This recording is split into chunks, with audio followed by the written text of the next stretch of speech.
I never thought the people I trusted the most would be the ones trying to destroy my life. For years, I walked into that office every morning with one goal: to work honestly, provide for my family, and build a better future. I wasn't the smartest person in the room. I wasn't the person who talked the loudest. But I was always the one who stayed late, helped others, and finished the work nobody wanted to do. My father always told me, "Son, your character is the only thing nobody can steal from you." I believed that, until one day, everything I built started falling apart. My name is Daniel, and this is the story of how a group of people tried to take my career away from me, but God had a different plan. When I first joined the company, I was just an ordinary employee. I didn't have connections. I didn't have influence. I just had determination. Slowly, I earned the trust of my managers. I solved problems, helped my coworkers, and became someone people could rely on. My biggest supporter was my team leader, Michael. He would always say, "Danielle, you're going places. Keep your heart clean and your work will speak for you." Those words stayed with me, but not everyone was happy about my success. There was a group in my department who believed I was getting opportunities they deserved. Among them was Jason. Jason had worked there longer than me, and he thought he deserved my position. At first, we were friends. We would eat lunch together. We would talk about life. I even helped him many times when he was struggling. But jealousy slowly changed him. Every time my boss praised my work, I noticed Jason became quieter. Every time I completed a difficult project, he found something negative to say. I ignored it. I thought, maybe he's just having a bad day. I was wrong.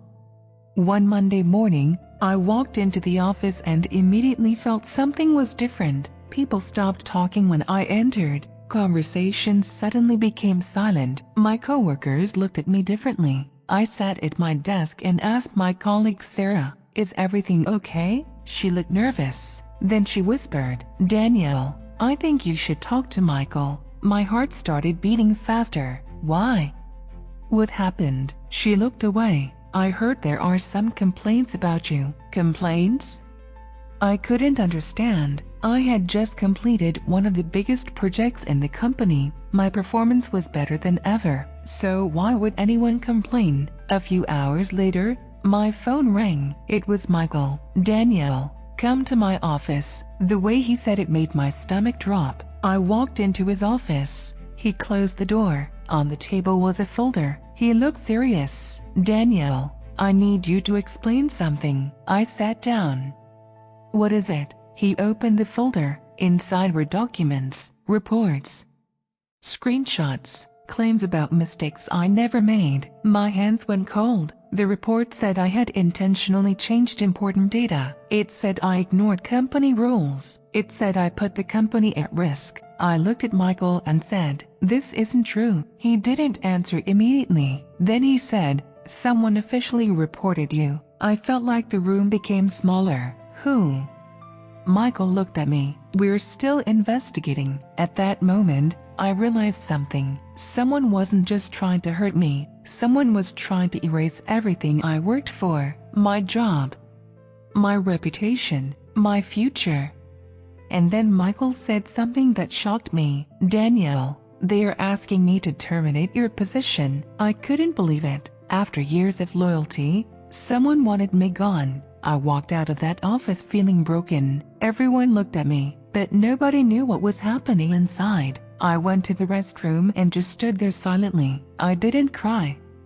I didn't get angry. I just asked God, "Why is this happening?" I had done everything right. I helped people. I worked honestly. So why was I being punished? Then I remembered my father's words. "Your character is the only thing nobody can steal from you." I wiped my face and walked back to my desk. But what happened next changed everything. I returned to my desk and tried to continue working, but my mind was somewhere else. Every notification on my computer made my heart jump. Every whisper around me felt like people were talking about me. The hardest part wasn't the accusation. The hardest part was knowing that someone I trusted had planned it. I looked around the office. People I had helped, people I had supported, People I had defended. One of them had betrayed me. That evening, Michael called me again. "Danielle, I need you to come back to my office." I walked in. This time, he looked less angry and more confused. He closed the door and said, "I reviewed some of the evidence." I waited. He continued, "Something doesn't add up." I looked at him. "What do you mean?" He turned his laptop toward me. The changes in the system were made from an account that had access to the same files. My eyes narrowed. "So someone with access changed the information?" He nodded. "Yes." For the first time that day, I felt a small bit of hope. Someone had tried to make me look guilty, but the truth was starting to appear. Michael said, "Don't talk about this with anyone yet. Let me investigate." I agreed. But I already knew who I suspected: Jason. The next morning, I arrived early. I wanted to find answers. As I walked near the conference room, I heard voices. The door wasn't fully closed. I heard Jason talking. "Don't worry. He won't be here much longer." Another person asked, "What if they find out?" Jason laughed. "They won't. Everything is already arranged." My heart stopped. I quietly pulled out my phone and recorded the conversation. But before I could leave, someone opened the door. Jason saw me. For a second, we both froze. Then he smiled, a cold smile. "Danielle, how long have you been standing there?" I looked at him and said, "Long enough." His face changed. He knew. I knew. The truth was coming. Jason stepped closer. "You think anyone will believe you?" I stayed calm. "You tried to destroy my career." He laughed. "No, Daniel. I tried to take what should have been mine." There it was. The truth. He wasn't sorry. He believed hurting me was justified. I walked away.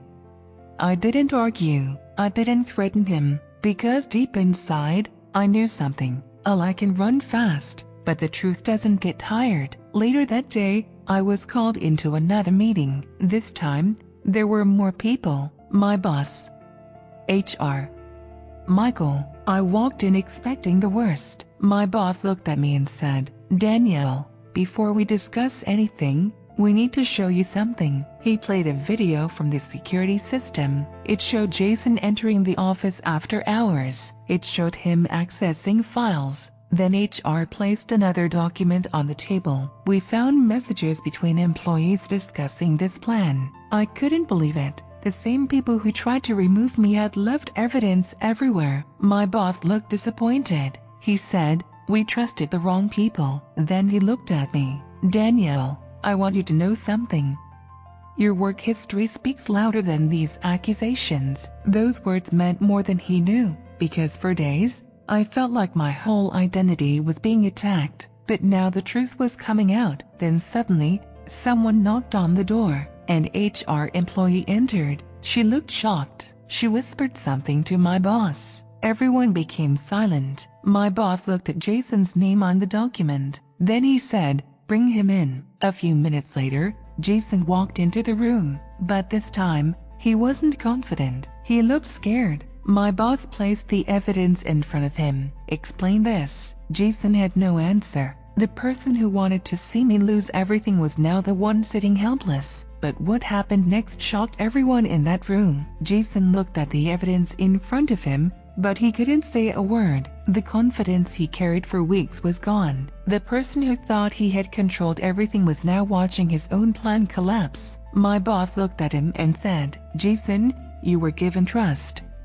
You used that trust to hurt someone who worked harder than anyone here." Jason finally spoke. "Sir, I can explain." But nobody wanted excuses anymore, because the truth was already on the table. The messages, the reports, the access records, everything.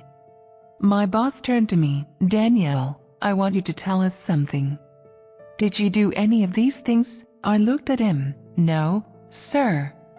He nodded. "I believe you." Those 3 words meant everything. After days of feeling alone, someone finally believed me. But then Jason said something unexpected. He looked at me and said, "You think you won?" Everyone looked at him. He continued, "You think this changes anything?"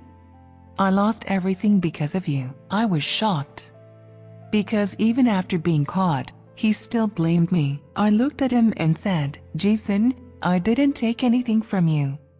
Your choices did. The room became silent. My boss ended the meeting. Jason and the others involved were removed from the project immediately. An investigation started, and before the day ended, the same people who wanted me fired were the ones packing their belongings. I walked back to my desk. The place looked the same. The computer was still there. The chair was still there, but I was different. A few hours earlier, I was afraid I would lose everything. Now I understood something. Sometimes God doesn't remove the storm. Sometimes He gives you the strength to stand inside it. When I left the building that night, the sun was setting. I sat in my car for a few minutes. I didn't celebrate. I didn't feel happiness from someone else's pain. I just felt peace. Because I knew the truth had won. But the story wasn't over. A few weeks later, the company offered me a promotion. My boss said, Danielle, after everything that happened, we realized something.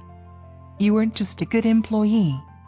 You were a person of character. I accepted the position, not because I wanted revenge, but because I wanted to prove that someone else's jealousy could never decide my future. Months passed.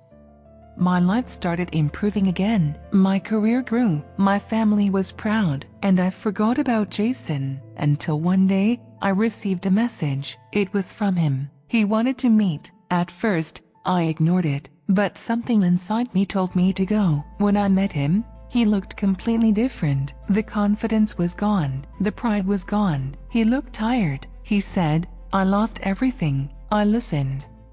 He told me after leaving the company, nobody trusted him. His friends left. His reputation was damaged. The same lies he used against others came back to him. Then he looked at me. I thought taking you down would make me successful. He lowered his head, but I destroyed myself. I didn't say anything for a moment. Then I said, Jason, the biggest mistake you made was thinking my success was stopping you. He looked at me. I continued, there was room for both of us. But jealousy made you choose destruction. He apologized. A real apology, not because he was caught, because he finally understood. I forgave him.